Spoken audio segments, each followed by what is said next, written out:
Good evening and welcome to Spirit, broadcasting from Oklahomans for Equality in the Dennis Arnell Equality Center in downtown Tulsa, Oklahoma. Spirit is a virtual happy hour discussion group dedicated to helping LGBTQIA plus individuals reframe their relationship with religion, whether their goal is to reconnect with faith, recover from spiritual abuse of the past, or maybe you want to renounce your faith, or just connect with other people. Spirit is the group for individuals to explore faith and sexuality. Each week we have a spiritual advisor from the Heartland region, and we give you an opportunity to hear their thoughts and their visions and their passion for LGBTQ individuals.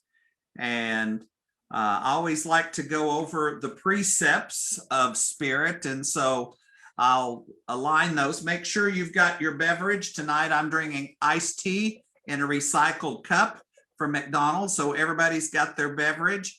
And we're very honored to have Reverend Carmen White Janak, and did I pronounce that correct?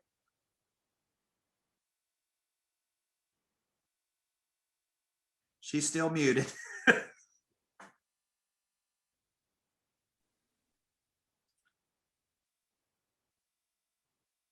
All right, she's still muted. Okay. I'm unmuted now. Help me say your last name again. It's Janak. Janak. Okay. And she'll be joining us. And so just let me go over the precepts and then we'll let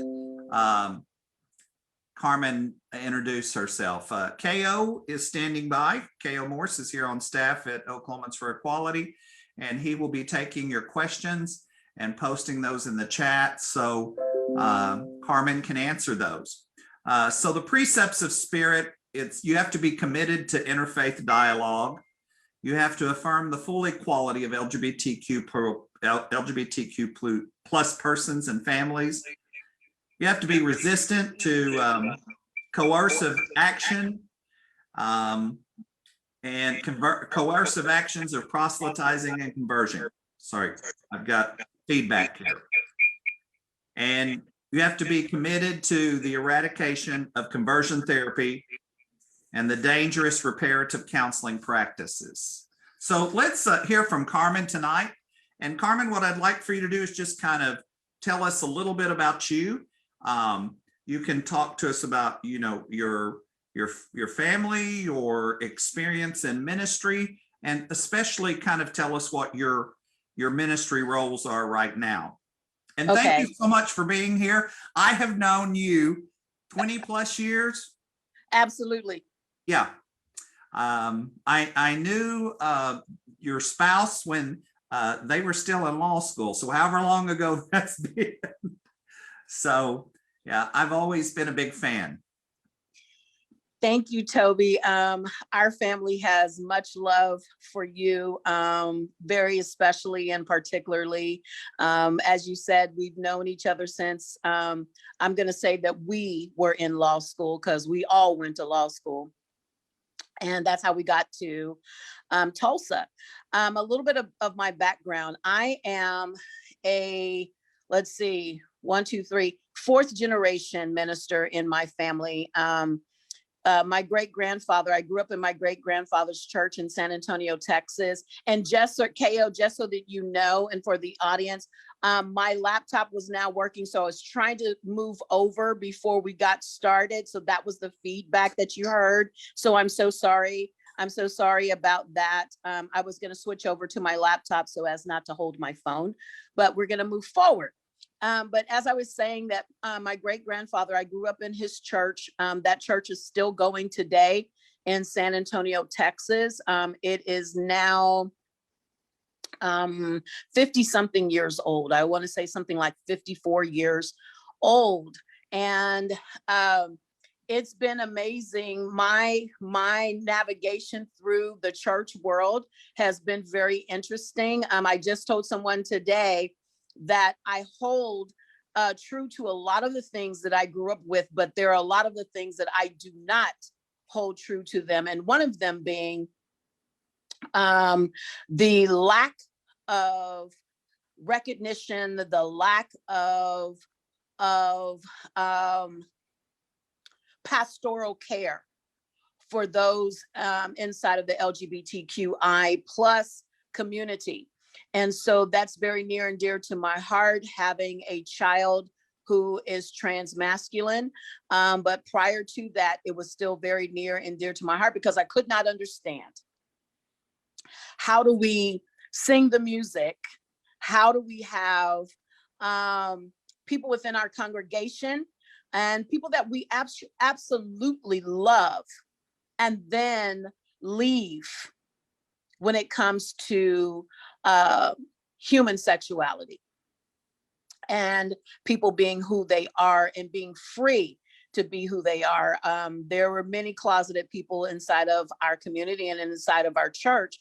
And I was always, even as a little girl, very puzzled by that. Like, I remember the first time I asked my mother about our music director. He was Professor Walter E. Odom. I mean, like, that's an exquisite name, right? And he had his partner, Brother Oville Williams. And I was always seeing these two men together. And I was like, why are they always together? I mean, like, everywhere we go, because he also had a church that he did music for in Corpus Christi, Texas. They also had a home there. And I'm like, listen, y'all not saying the whole story. And I was always very observant because we had to sit on the front rows of the church, my cousins and I. And so we saw everything. So we saw the glances back and forth. And I would always catch that glance when the look that they would have when they were looking back at one another. But that's part of my history and part of my story. We've been in Tulsa. This year will be 25 years. In fact, Toby, today is Taylor's birthday. She's 28 today. Can you believe that? 28. Yes. So that's a little bit, a little bit of my background. And I also was a minister in particularly in the as we began to see many folks dying of AIDS. And in my church in San Antonio, there was a slew of, including a former man that I was engaged to who died of AIDS. And so how the church handled it, I was not just disappointed, I was angry at how the church handled these men and the lives of these men, and how the exploitation. And so it's very much inside of my story of how my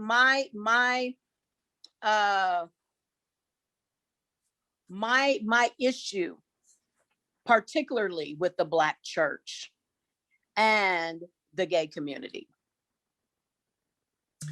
And what exactly is your role today in ministry?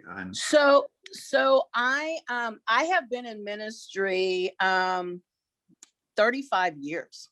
Last year, 35 years. I started at 21, and today, one of the things that I do today is I am the spiritual advisor / multi-faith chaplain at the Family Safety Center here in Tulsa, Oklahoma, where our community comes to fill out paperwork for protective orders. And so we have an entire team of people, along with the domestic violence intervention services. We have a whole legal aid, a whole team of people who come to help and support our community when they're going through paperwork and going through with filing a protective order, an emergency protective order. Very good. And that's kind of a ministry. Is that a ministry of Tulsa Metropolitan Ministry? That is a ministry. Yes, that is an arm of Tulsa Metropolitan Ministries. And so that's how I, as you know, our great friend and sister, Aaliyah Shimmy, that is who I've been connected with for quite some time. And so when this opportunity came about, it checked a lot of boxes for me. As a Black woman, it checked a lot of boxes for me, as a Black mental health advocate, as well as a minister. I think it's a perfect fit. And you have a platform of grace that you have built in Tulsa, where you have been standing in the gap for so many individuals who found themselves really marginalized by the community, marginalized by the religious community. And so it's a great honor to have you tonight. Thank you so much. While we go through the program tonight, I do want to encourage you, if you have questions for Carmen, be sure and put those, you can post those on Facebook, and K.O. Morris is monitoring those, and he will see to it that we get those dropped into the chat so that Carmen can answer those directly. You know, we want to invite your questions, because this is, it's just imagine a bunch of folks sitting around a kitchen table discussing these particular things, which really lots of individuals wrestle with them and struggle. Carmen, just to kind of put this in perspective, this is a historic day. The U.S. House of Representatives just voted today to pass the Equality Act. Now, that's been done a couple of times, but Yes. This was a significant step today. It was very bipartisan support, and it has the potential to go on to the Senate, where it will be voted on. But we know that the middleman, which is the guy in the White House, has pledged, President Biden has pledged he will sign it into law. So it will be the first federal law, other than Don't Ask, Don't Tell, be the first federal law that would really give protections to LGBTQ persons who have been impacted by discrimination. So it's a historic day for us. One of the complaints, those who have opposed it have launched multiple times today in the debates in the House today, was that this would restrict religious freedoms. It would force people to have to, these are not the words they use, but this is how I like to rephrase it. It would force people to have to treat LGBTQ people in a different way than their faith dictates. And so I suggest, you know, when you give me that kind of argument, I'm assuming you're telling me that your faith tells you to stone us, to reject us, to fire us, to refuse to rent to us, refuse to serve us in a restaurant, and go around and bash us and shoot up gay community centers like we had happen 3 or 4 years ago. I just want to know your thoughts, Carmen, on today's historic vote, but also the whole religious liberty dispute and how this restricts people's religious freedom so that maybe somebody's going to be silenced. Just want to know your thoughts on this. Well, I am celebrating with you. It came across my phone several times today, and I actually stopped and opened today to see that bill being passed and now going to the Senate floor to come into law. And I am thrilled. I'm absolutely thrilled, because as we well know, we did a lot of talking this summer, particularly around the deaths of and the murders. It wasn't just the death, but the murders. And this, I use this word, the assassinations of Black folk in the streets of this country. We did less talking about the assassinations of Black queer folk, trans folk in the streets of this same country. We did less talking about that.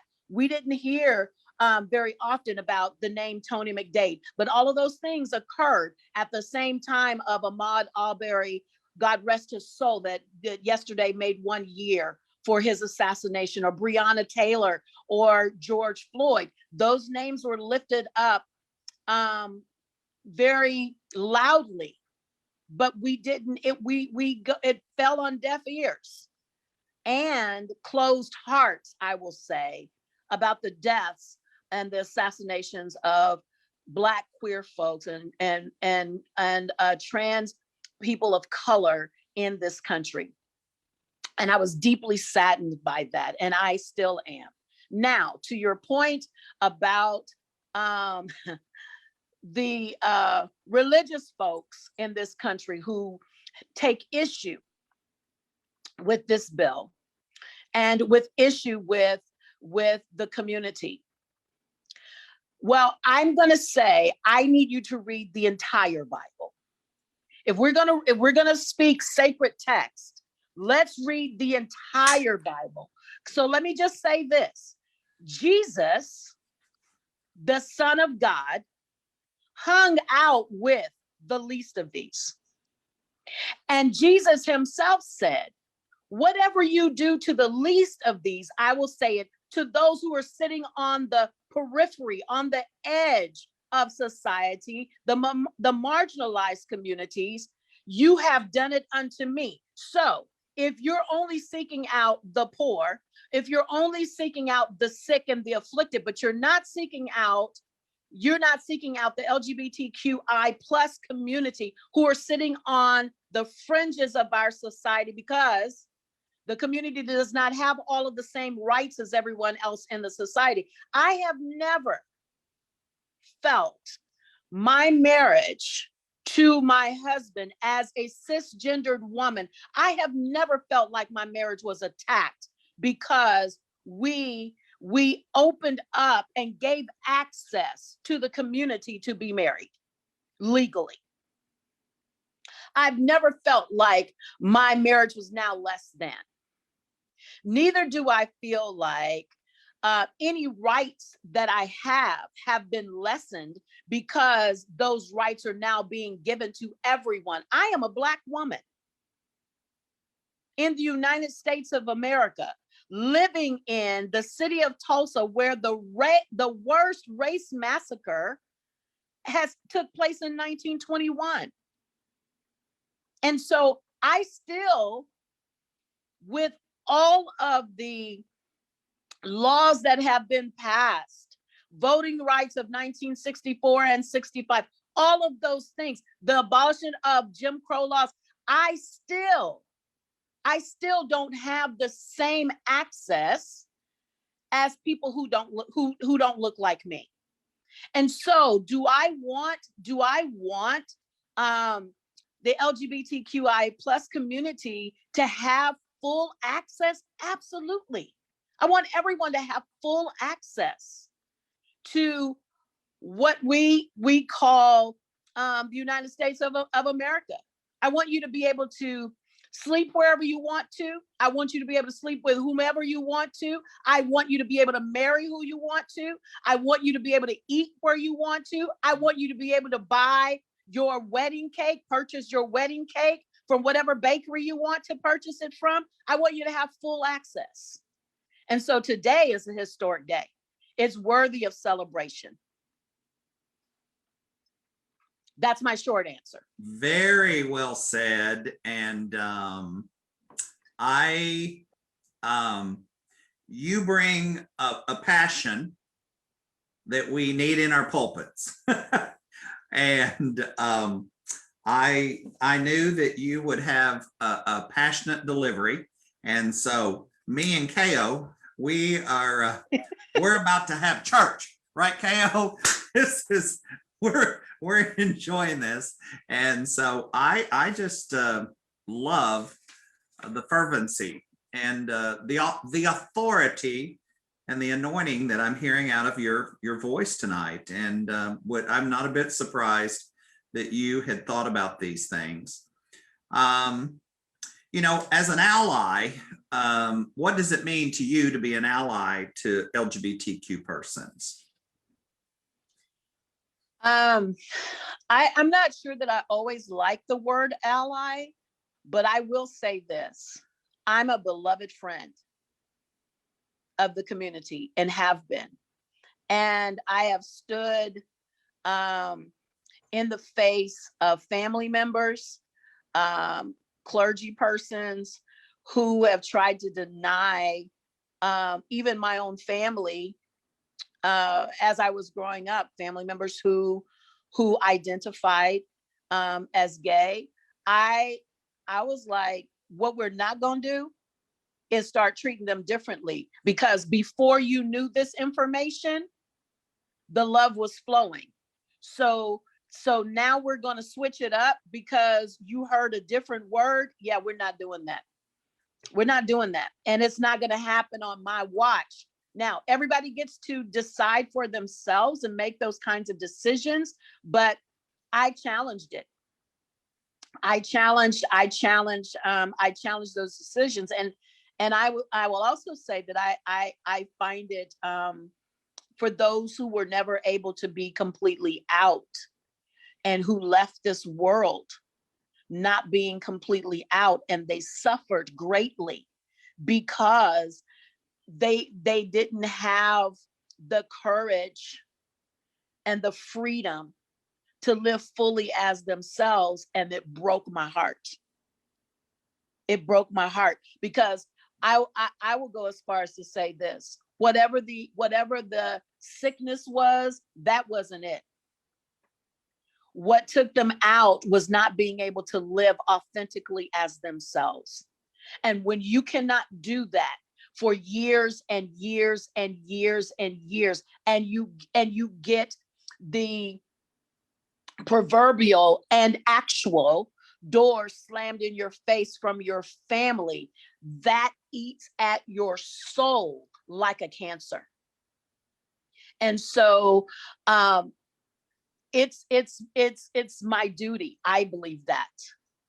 And it's a part of my call. I definitely believe that, to stand against any injustice. King said it best: any injustice anywhere.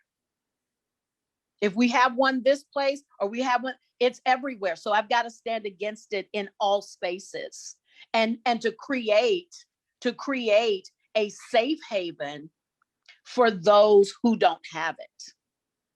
This, myself, I have to become, and I have to be a safe harbor. I believe that 100% for those who need it most, and to extend grace, because grace and generosity has been extended to me. And so it is a part of my life and how I live my life, to extend that grace and generosity away from myself and out into our community in the ways that matter the most. Well, this probably, and you might want to, maybe you feel like you've answered it, but you may want to expand it.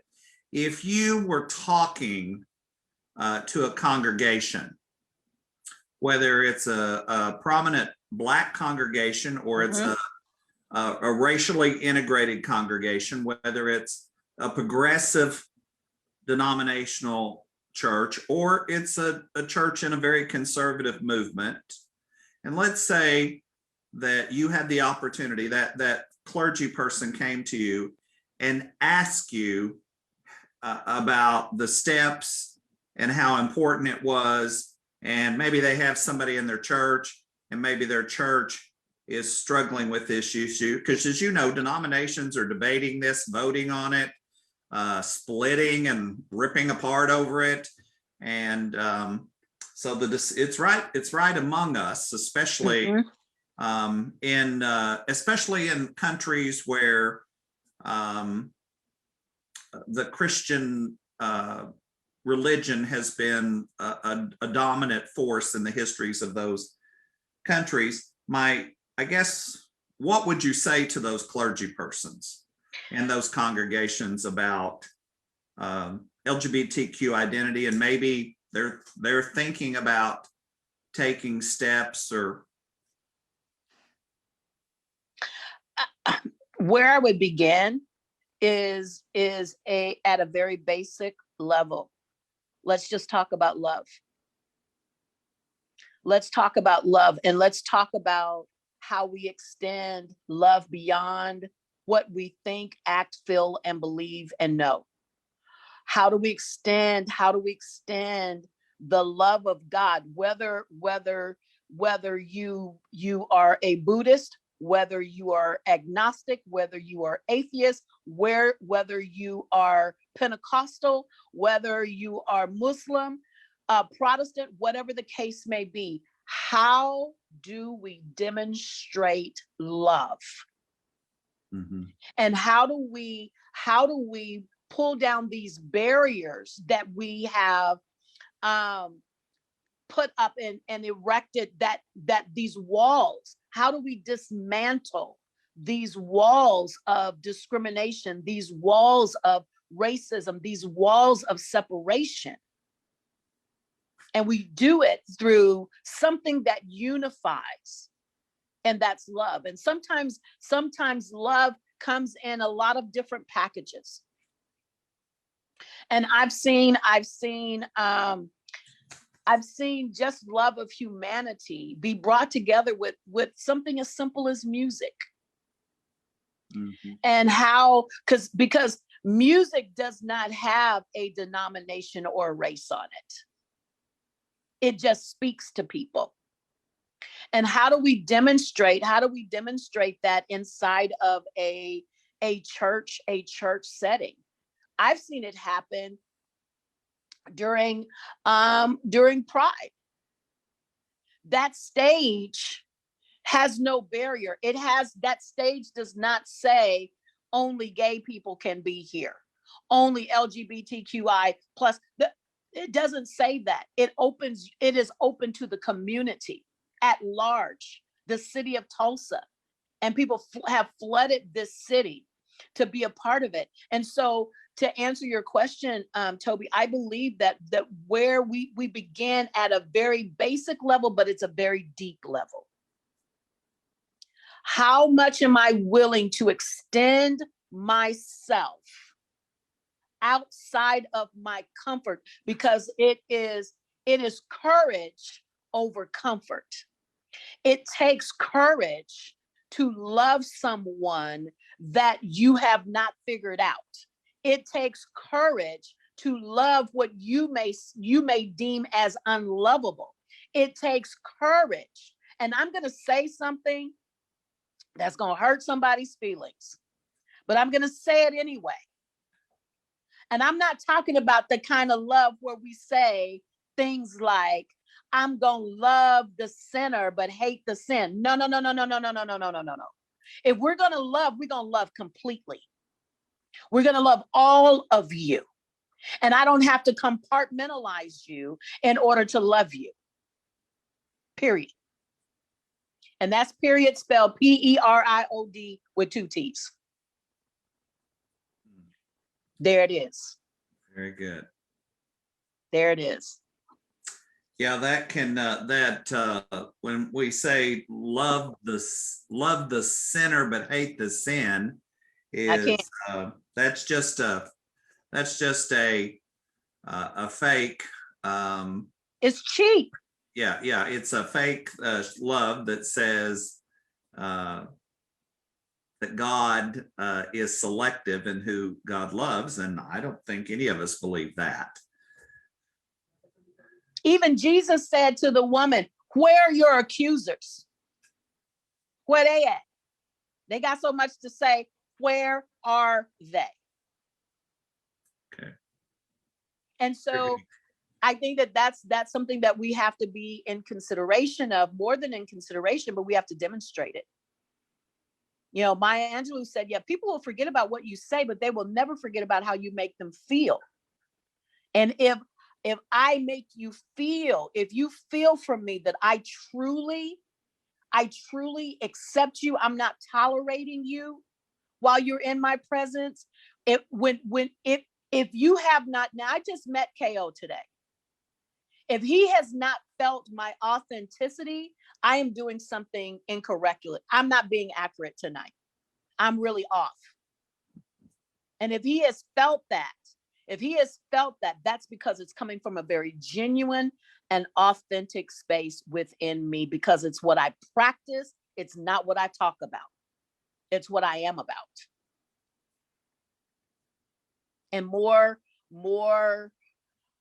ministers and clergy persons need to be more about really, and I find this, if you don't really love you, you can't really love me.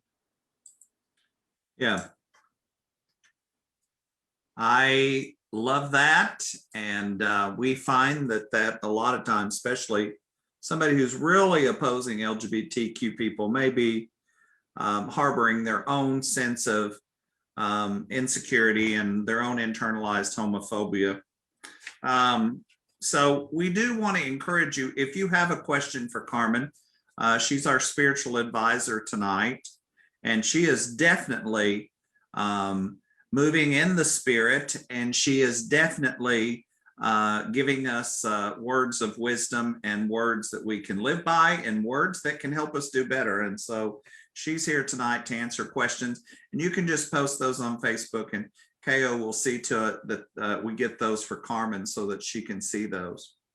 So Carmen, I just, as you're probably aware, Spirit is always committed to, a part of our precept is we're committed to eradicating the evil practice of conversion therapy or reparative therapy or praying the gay away or homo no mo or that kind of process. And so in the state of Oklahoma, we actually have a bill that is at the state capitol. It was introduced this session that would legalize and give government sanction for those who want to claim to practice conversion therapy, that they can change somebody's sexual orientation through some kind of conversion practice or some kind of pastoral service. And this would be, Oklahoma would be the only state in the country that has legalized it. The rest of the country, most states are moving to pass this, where it's now been outlawed in at least 15 states as a harmful practice. But Oklahoma is going the opposite direction. So it's never a mistake. I mean, presently, the Oklahoma State House has 12 anti-LGBT bills that have been introduced by legislators. So we always lead the country in some of the most transphobic, homophobic, bigoted legislation. And Oklahoma is classified as hostile territory for LGBTQ persons. The Equality Center is one of the larger LGBT centers in the United States, and it sits dead center in the middle of the country in a city that's having its racial reckoning, the reckoning of 100 years of the sin that is not sin from the past. It's the sin that stains this city and still continues to be practiced. So we have bigger issues, but yet Oklahoma legislators thought it was significant enough to introduce these bills, specifically a bill that would make conversion therapy legal and licensed by the state, that somebody could hang out a shingle that said, hey, I can change your sexual orientation. I want to know, you as a chaplain who works with people in trauma, you as a minister, a clergy person, you as a parent, I want to know your thoughts about conversion therapy and this practice of being able to pray the gay away and change somebody's sexual orientation. First, hard eye roll. First. Secondly, I think that bill is egregious. It is so harmful to the personhood, to the core of who people are. You cannot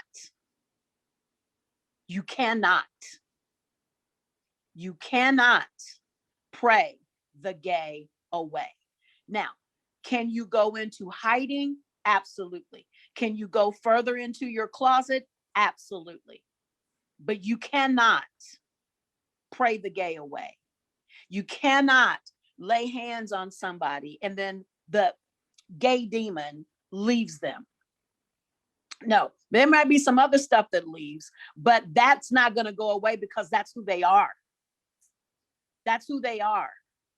And there's not a person that I have known in my lifetime who has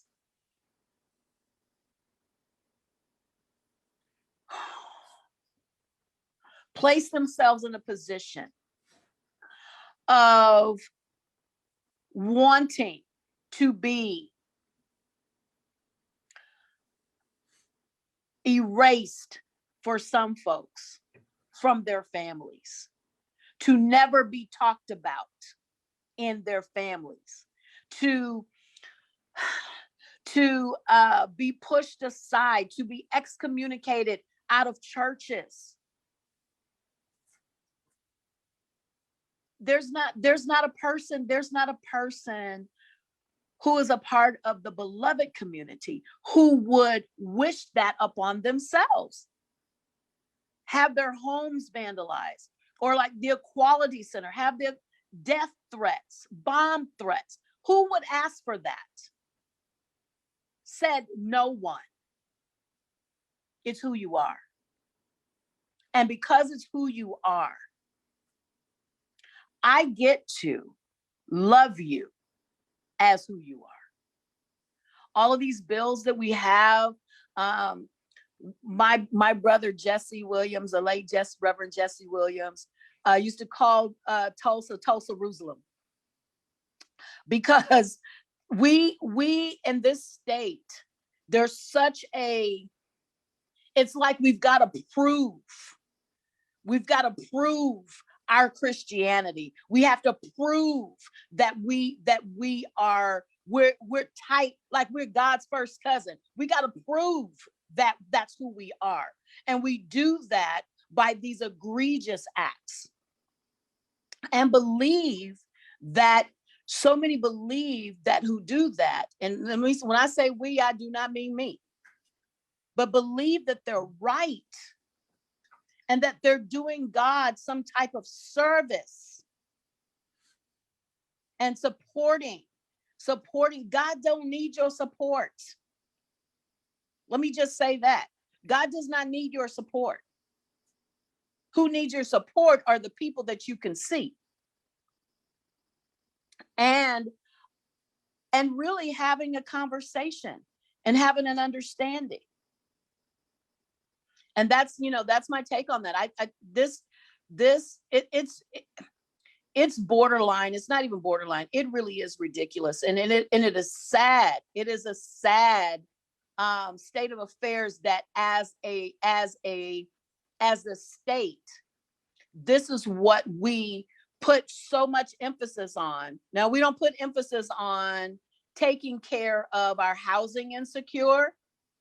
We don't put emphasis on taking care of our teachers who need to be paid more money, and they're fighting for that. We should be putting more emphasis on that as opposed to who somebody sleeps with. Why do you care? I almost lost my tongue right there. I almost said something, so sorry. But why do you care? Why do you care? And when you put so much of that and place a predatory shroud the community as predators, that's wrong. That's wrong. And let me just go ahead and, since I'm here, let me just go ahead and say this. Anytime I have been in a predatory situation, you want to know where it was? In the church. Mm-hmm. That's where the predators came. It wasn't out on the street. It wasn't at my school. It was right there in the church. So that's another issue that we have to deal with. Where do the sick go and hide? And where do we make them comfortable? That'll preach all day long, but we weren't talking about that. But I'm just saying, that's a whole nother lesson right there. Well, I might be interested in hearing about that. Just as a parent, what advice would you give to a parent or, you know, an aunt, an uncle, a sibling, maybe a brother, a sister, a non-binary person who has a family member who comes to them and tells them that they're, you know, LGBTQIA, you know, they come and they confide in you.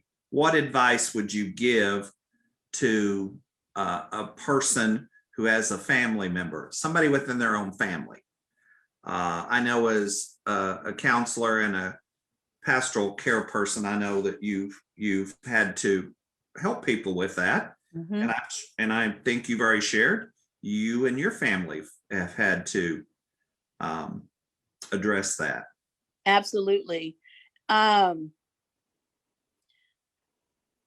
love my babies, period. They are 28, 25, 23, and 20. And when the 25-year-old came at 16 and said, I'm gay, I was like, okay, now let me love on you. I didn't skip a beat. And I knew things were going on because I could feel that. And I knew, and so sometimes, and I told my child, I said, sometimes I would just stand outside of your door in the middle of the night and just pray. Because I needed you to know. You didn't need to do anything to yourself, coming to tell us that this is who you are. And when that shifted into trans masculine, and this was just like a year ago in January. What was difficult for me was not that. It was the name change. And I listen, I literally locked myself in my bedroom until I got my whole self together. And when my baby said to me, Mom, it's not about you. It's about who I am. And I let go. I let go of, it's not that I don't remember my child and the name that we chose for that child, but I also know this, that every last one of my children came here with many gifts. And I will not, as a mother, stand in the way of them expressing the fullness of those gifts to the world, because that's what I prayed for. It may be in a different packaging than what I knew initially, but that's okay. But I banish my child? Absolutely not. Absolutely not. I just drew my baby in closer. And for parents, it's like, you're not alone. And there's absolutely nothing wrong with you. You're extraordinary. You're beautiful. And I am going to be your biggest advocate and your biggest cheerleader. Ain't nobody gonna beat me cheering for you. And so how I had lived before, I just kept living that. Now, last year, I did go through a different, that was a completely different, I'm sorry, Mike. It was a completely different iteration. So I had to gain some knowledge and some understanding, and I asked questions. And I was not pushed away because I didn't have all of the knowledge. I just kept asking. And then I'd ask, what does support look like for you?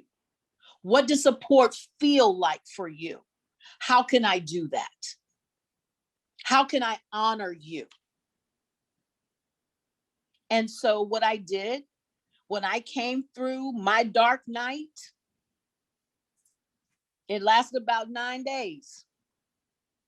I picked up my phone one day and I changed my child's name. to the name that they wanted to be called by in my phone. And I asked for grace of when I didn't get it right, when I didn't get the pronouns right. I asked for grace, and I've been given that grace. And then I didn't tell their story. I didn't get on the phone and call my family. I didn't tell my mama. Because it wasn't my story to tell. And so I've not outed my child because that's not my story to tell. But I can tell you how I walked through that dark night. And you may have some dark nights, but that doesn't mean it has to, I grew up when we said trouble don't last always. And so I went within so I didn't have to do without. And I went to the place and the source for me, a source of strength. And then I thanked my baby with tears streaming down my face that they found the courage to speak to me. And they knew I was going to have a hard time with the name change, not with who they are. And so, that's, I would say love your person, love your child, love your uncle, love your auntie, love your mama, love your daddy. Because they need that soft place to land. And if you've been loving them, don't cut that off. Don't cut that off, and don't cut them off. Carmen, I think the way you worded that, we need to put that in a pamphlet or something. That was so well worded, because it really is. I certainly can acknowledge that we understand around here at the Equality Center that when a person comes out, the whole family has to come out, and everybody around them. I mean, it's just not an island, and it doesn't impact anybody. It impacts everybody. And we always encourage people in our coming out workshops to make sure that you give ample time and plenty of space for individuals in your family and your community to be able to adjust with you and to grow. Because while it's been something that you've had in your understanding about yourself for a long time, and then it took you time to be able to get to that day where you announce it to everybody. Everybody else is starting pretty much from the time you've made the announcement. Now, maybe some family members have suspected it, or, lots of times we'll hear this, mothers will say, oh, I knew all along, I knew all along about this. But most folks are having to start from that space. And so it's a growth for all of us. And I just love that you shared personally. You gave us that direction and that word of encouragement. Now, KO, you're recording this, right? Okay. So this interview, this time with our spiritual advisor tonight, you'll be able to view this and share this. It's on Oklahomans for Equality's Facebook page, and it'll be there for several days. And then we archive it on Oklahomans for Equality's YouTube video. And we do this every Thursday night. We have a different spiritual advisor who shares with us, like we have Carmen tonight. Now, Carmen, incredible. This has been incredible tonight. It's been real, and it's been very emotional. It's really brought up lots of emotion for me tonight. And I think that's just your gift to get us to be able to heal. That's me healing from the inside. I'm leaking, I'm leaking. And so this is recorded. It will be there as a resource for individuals. I know there are families who need what you've said tonight. I know there are congregations who need what you said tonight, and there are individuals who need what you've said tonight. And so this is going to be very therapeutic for them. And I just want to ask you, would you be willing to come back in a couple of months and be our guest again? Of course. I was elated about this particular invitation. And during this particular month, during Black History Month, this is the last few days of Black History Month. And it has been my joy to be with you all tonight. Today was a very rough day. Toby, I had reached out to you and said that, Jaden and their partner had suffered great loss in their partner's apartment. And last night they had to be relocated again because they went back to Jaden's and then it flooded. So for those of you, I'm speaking, my child is in Austin, in Texas, where they have been hit very hard during this winter. That wintergeddon is what I've been calling it. And so their apartment flooded, and also it was raining, so the water was coming from the roof. It was just a harrowing experience again, and so they've been traumatized by all of that. And so it's been a rough 2 weeks, but I was committed to this tonight for all the reasons that you just said, Toby. I want to extend myself to other families, ministers included, and individuals who did not have the same coming out experience my child did, our child did. And it's important that the community knows that there are people who will love you, who will mother you, who will father you in those places where you do not feel that from your own biological family. And sometimes we have to choose our families because the families that of origin are not there for us. And it's important that the community knows that there are people, that I'm not the only one, that there are other people like myself who want to love you and have a great heart for you, and want to wrap I know we're in COVID, but want to wrap our proverbial arms around you and say you are incredibly and especially loved just as you are. You don't have to edit yourself. You don't have to take anything out. You don't have to dismantle yourself in order to fit in or to make yourself more palatable. I love every inch of you as you are. And it's really important to say that, because at one point or another, we've all have edited ourselves to become more palatable for whatever situation we find ourselves in, whether that is at work, that is at school, that's at church, or wherever we find ourselves. And so I think that it's important for us to know that there are people who are saying, KO, don't you change not one thing about you, because I love you exactly as you are. And it's powerful. You are a powerful being, and you matter. Your voice matters, and your presence matters. If we say more of that, and we do and be more of that, I personally believe that we have fewer deaths by suicide within the community. Absolutely. Yeah. And particularly with our young people, with those teens who are just coming out, in whatever manifestation that is. And it's important that we show love, we show compassion, we show empathy, and that we give that to the community in ways in which it matters the most. And so I've just been excited to be here tonight, and I look forward to being here again in a few months. If we want to do a part 2, I think that would be great. Yeah, I think that Carmen, you have a unique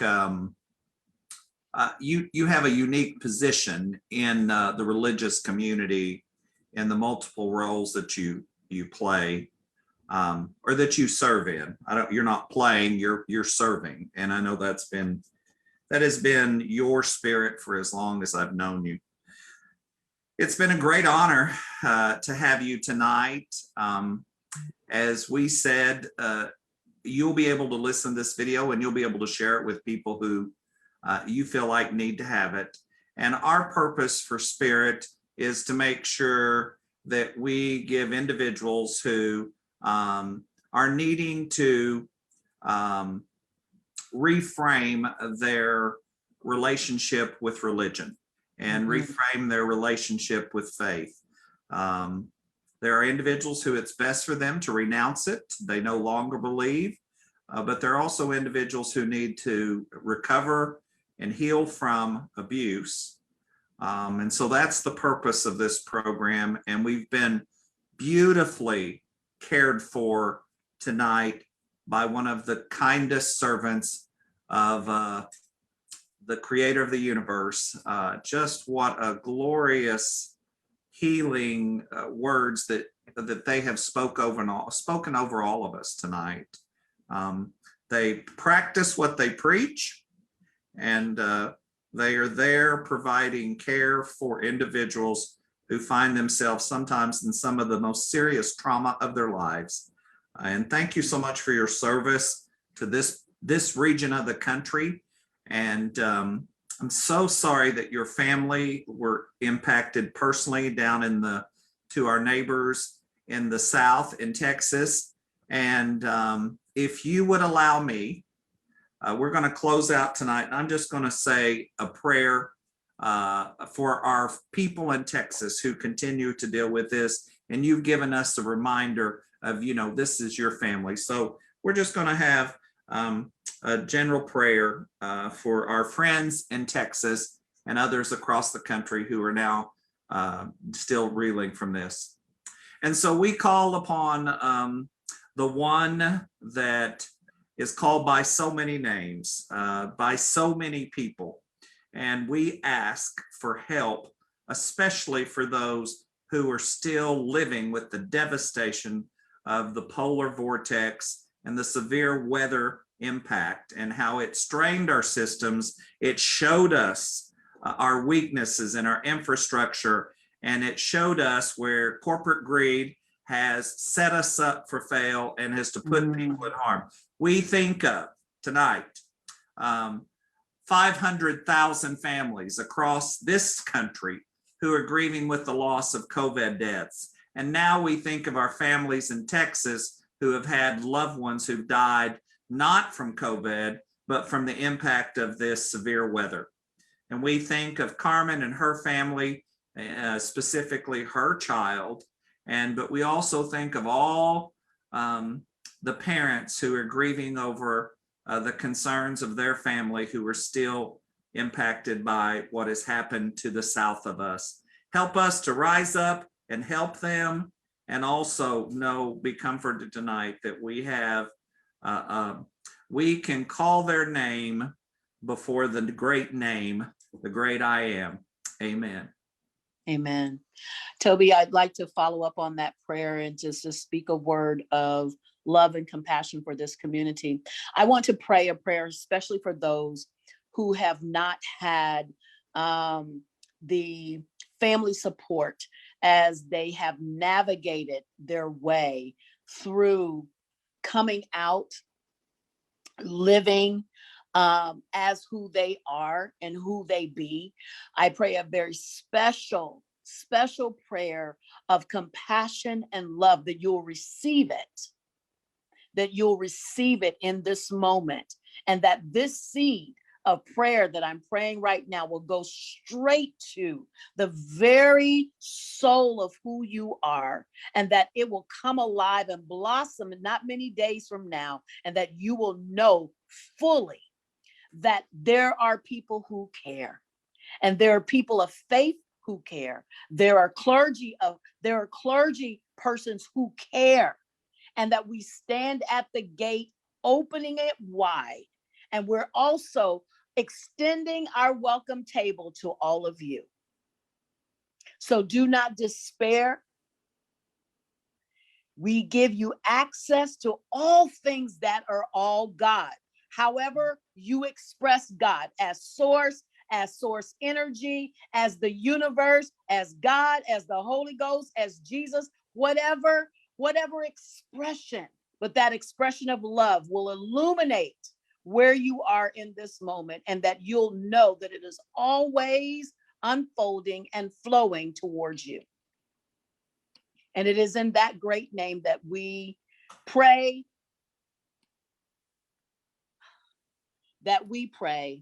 Amen. Amen. Very good.